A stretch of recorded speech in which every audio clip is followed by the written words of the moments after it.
can easily buy our notes from our WhatsApp store. Choose the notes you need, make the payment, and receive your PDF notes instantly for quick and easy revision. Our crash course classes on Google Meet cover both the 1-year annual syllabus and the 6-month semester system syllabus in just 10 days. Everything we offer is made to make your learning easy. Our goal is to help you understand better, feel confident, and get good results in your exams. For professional online classes and high quality notes, reach out to us on WhatsApp at 9230959666071. अभी हमारा जो next चीज़ जो हम करने लगे हैं वो है एंगल्स, ठीक है। तो एंगल्स के बारे में उसकी तमाम टाइप्स जितनी भी हैं वो हम सीखेंगे। एंगल के अंदर आपने सबसे पहले एंगल को एक्सप्लेन करना है कि ये होता क्या है। इसके बारे में मैंने पिछली वाली वीडियो में भी एक दफ़ा बताया था, जिसमें आपने ये लिखना है, an angle is formed when two rays meet at a common point। ठीक है, यहाँ पे ये कह रहे हैं कि जो एंगल है वो तब बनता है जब दो रेज एक दूसरे से मिलती हैं एक ही पॉइंट पे। ये जो कॉमन पॉइंट है इसका नाम क्या है? The common point is called vertex. अब मैं वर्टेक्स को बोल्ड कर दूंगी ताकि आप लोग भी इसको बोल्ड कर दें। अगर ये आया पेपर में लिखना पड़ गया, इस तरह से इसको एक्सप्लेन करना पड़ गया, तो इस तरह से लिखना है, called vertex of the angle. दोबारा इसको समझा देती हूँ कि यहाँ पे लिखा गया है कि इसमें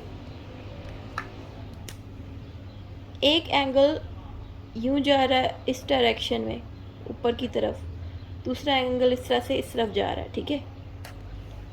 अब ये एंगल्स नहीं है, सॉरी, ये रेज हैं, ठीक है। एक रे इस तरह जा रही है, एक रे इस तरह जा रही है। ये जो जगह है ना, यहाँ पे आके ये जुड़ी है। इस पॉइंट को हम कहते हैं एंड पॉइंट। इस एंड पॉइंट पे आके क्या हो रहा है? दो रेज एक दूसरे के साथ जुड़ी हैं। सो ये दोनों क्या हुई? ये दोनों हैं हमारे पास रेज। ये आप लोगों के लिए मैं ड्रॉ कर रही हूँ ताकि कुछ समझ लग जाए। ये दोनों लाइनें रेज हैं जो कि सीधा कहीं जा रही हैं। ये जो डॉट है ये एंड पॉइंट है जहाँ से ये एक दूसरे के साथ जुड़ रही हैं, ठीक है।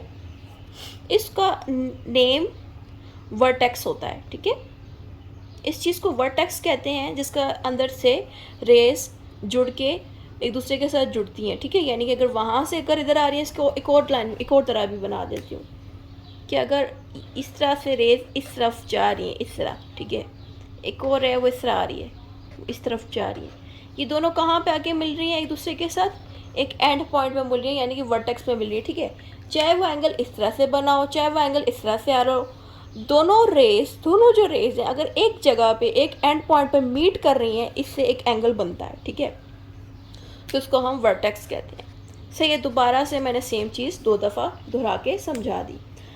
अब इसी एंगल के अंदर आपको आगे टाइप्स ऑफ एंगल्स भी आएंगी। टाइप्स ऑफ एंगल्स, मुख्तलिफ तरह के हम एंगल्स की टाइप्स जानते हैं कि कौन कौन सी एंगल की टाइप्स मौजूद हैं।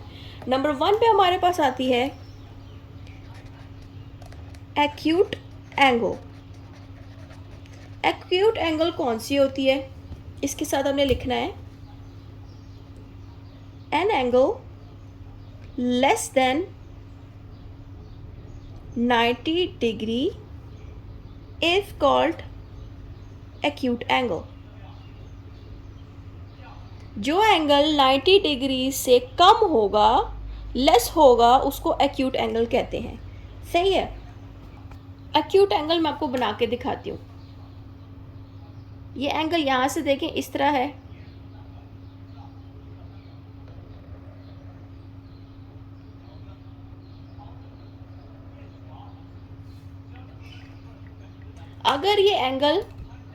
अगर ये इस तरफ बना होता तो यहाँ से ये 90 डिग्री बन रहा है, ठीक है। लेकिन अगर हम इस तरफ एंगल बनाएंगे, अगर यहाँ पे हम वो स्केल रखेंगे, मैं आपके सामने वो स्केल रख के दिखाती हूँ। अब एक्यूट एंगल आपको इससे दिखेगा, मैं आपके सामने स्क्रीन क्लोज करती हूँ, देखें। अब इसमें ये आपको दिख रहा है 90 नंबर, 90 नंबर दिख रहा है यहाँ पे, यहाँ से लेके यहाँ तक ये पूरा 90 ये और पूरा ये 180 पूरा अगर इस तरह से एंगल बनता ना, ये देखें मैं आपके सामने बनाती हूँ, ये 90 है, ये यूँ कर दिया मैंने इस तरह से, 90 के ऊपर मैंने इस तरह से निशान लगाया और ये 90 इस तरह करके ये यहाँ आखिरी एंड इसका ये बन रहा है, ठीक है। तो मैं आपके सामने यहाँ से लेके ये इस तरह के जो मैंने ये एंगल बनाया ना पूरा का पूरा, ये पूरा एंगल कितना बन गया, ये बन गया हमारा 90 डिग्री, सॉरी 90, इस तरह से ये एंगल बन गया, गलती से ये एक्स्ट्रा वर्ड इस पे ऐड हो गए। तो 90 का ये जो एंगल बना है ये हो गया हमारा 90 का एंगल, ठीक है। लेकिन ये जो यहाँ पे एंगल है ना, यहाँ पे ये गलती से ये भी मैंने 90 बनाना था, मार्कर से मैंने बगैर कैलकुलेट किए बना दिया, ठीक है। इस तरफ वाला जो एंगल है ना, ये वाला, ये 90 से कम है, ये कितने का हो सकता है, ये हो सकता है 80 का हो सकता है, ये वाला ये 70 का हो सकता है, जो भी होगा 90 से कम होगा, ठीक है। तो ये एंगल अगर 90 से कम है, इसको हम नाम देंगे एक्यूट एंगल। 90 से कम कैसे होगा कि ये अगर हम इस तरह से रखते हैं ना, इस तरह से सामने रखते हैं, यूं करते हैं जैसे ये है, ये 90 है, ये इसका ये आधा होगा, मतलब इतना हिस्सा इसका होगा ये, यानी कि 90 के बाद वाले जितने डिजिट्स हैं 80, 70, 60, इनके अंदर से जितना भी है इन सबको हम एक्यूट एंगल कहेंगे, जो कि 90 से छोटे हैं, ठीक है। अब 90 से जो बड़े होते हैं वो क्या होते हैं वो हम जानेंगे, ठीक है। ये आप समझ गए कि 90 से जो भी एंगल कम होगा उन्हीं को हम एक्यूट एंगल कहते हैं, सही है। अब हम आगे जाते हैं और दूसरे टाइप्स को भी डिस्कस करते हैं कि दूसरे टाइप्स कौन सी है हमारे पास। हमारे पास दूसरा एंगल जिसको हम नाम देंगे राइट एंगल। तो राइट एंगल इसकी दूसरी टाइप है। राइट एंगल बेसिकली पूरा 90 वाला होता है, यानी कि ये जो राइट एंगल है ना 90 से बड़ा है ना 90 से छोटा है, ठीक है। तो इसमें हमने सिंपली लिखना है an angle equal to 90 is called right angle. बस इतना सही है, यानी कि ये जो एंगल पूरा 90 का होगा उसको हम राइट एंगल कहते हैं। ये इसकी सेकंड टाइप है। थर्ड टाइप देखते हैं एंगल की कौन सी है। थर्ड टाइप आती है हमारे पास एब्टस एंगल, ठीक है। एब्टस एंगल 90 से बड़ा होता है, यानी कि 90 से जितने बड़े नंबर होंगे वो सारे एब्टस एंगल कहलाए जाएंगे। तो इसमें आपने सिंपली लिखना है एन एंगल ग्रेटर मीन्स बड़ा than 90 but less than 180 degree, यानी कि ये 90 से बड़ा होगा और 180 से छोटा होगा। इसको हम कहते हैं इज कॉल्ड एब्टस एंगल। बस इतना सही है इसमें।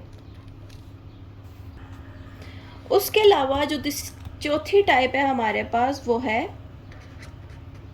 Straight angle.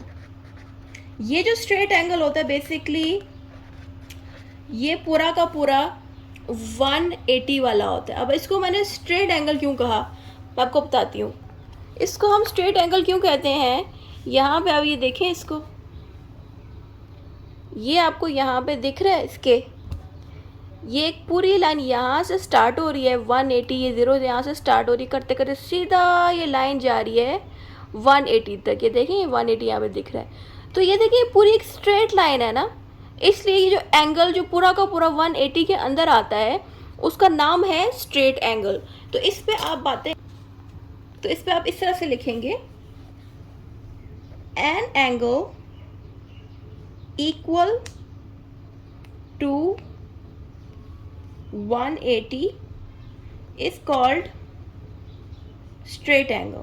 सही है, यानी कि जो एंगल 180 के बराबर होगा उसको हम स्ट्रेट एंगल कहते हैं। स्ट्रेट की मैंने आपको रीज़न भी बता दी कि इस तरह से इस पे ये सीधी लाइन 180 की बनी हुई है। उसके अलावा अब जो एंगल 180 से भी ऊपर है, 180 से भी बड़ा है, उसके बारे में अब आपने बताना है। तो वो आएगा, उसका नाम है हमारा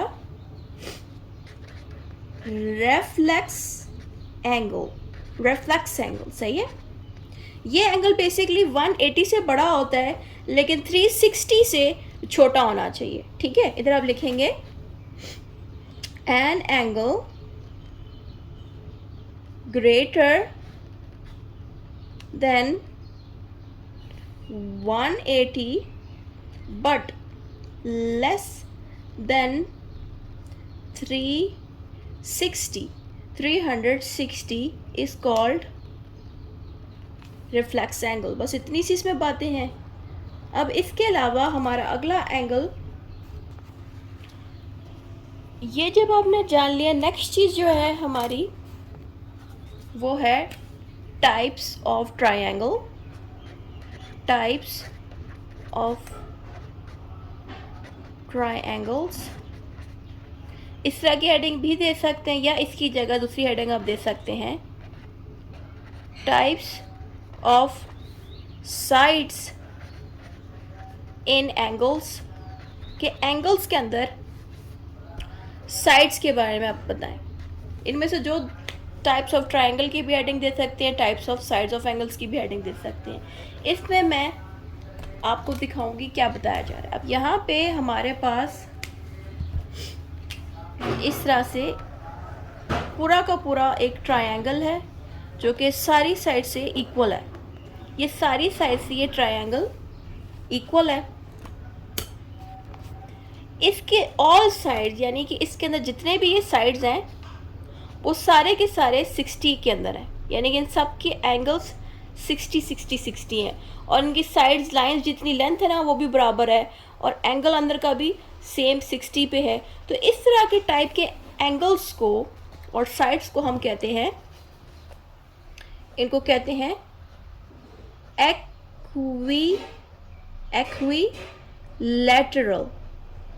एक्विलैटरल।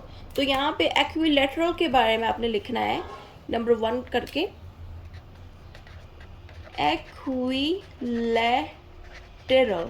एक्विलैटरल के बारे में आपने बताना है कि it has 3 equal sides, all angles are 60, कि इसमें तीनों साइड्स बराबर हैं और इसके तीनों एंगल्स 60 तक हैं। ये चीज़ होती है एक्विलैटरल, ठीक है। ये हमने नंबर 1 पॉइंट इसका दिया। फिर उसके अलावा सेकंड नंबर पे हमारे पास आता है आइसोसेलेस। अच्छा, इसमें क्या होता है कि इस तरह से बिल्कुल यूं करके एंगल बना होता है, मतलब बिल्कुल इस तरह से स्क्वीज होके बन रहा होता है। इसमें एक साइड जो है इक्वल नहीं होती, सिर्फ दोनों साइडें इक्वल होती है। अब पिछले वाले में क्या हुआ था कि पिछले वालों में सारी साइड्स इक्वल थी, लेकिन इसमें सिर्फ 2 साइडें इक्वल हैं। तो अगर इसमें 2 साइडें इक्वल है तो इनको हम कहेंगे आइसोसेलेस। इसके बारे में आपने लिखना है 2 इक्वल साइड्स, 2 इक्वल एंगल्स, ठीक है। इस तरह से बता दिया कि इसके इस तरह से ये जो साइड्स बनती हैं ये वाली वो सेम होंगी, इसको हम आइसोसेलेस कहेंगे। And the last one is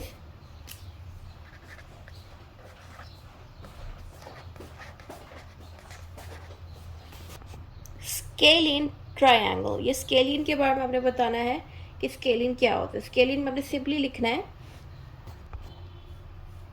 no equal sides, no equal angles, कि इसमें ना ही साइड्स इक्वल होती हैं और ना ही एंगल इक्वल होता है। इसकी एग्जांपल इस तरह से हो सकती है कि मैं इस तरह का एक ट्रायंगल बनाऊंगी,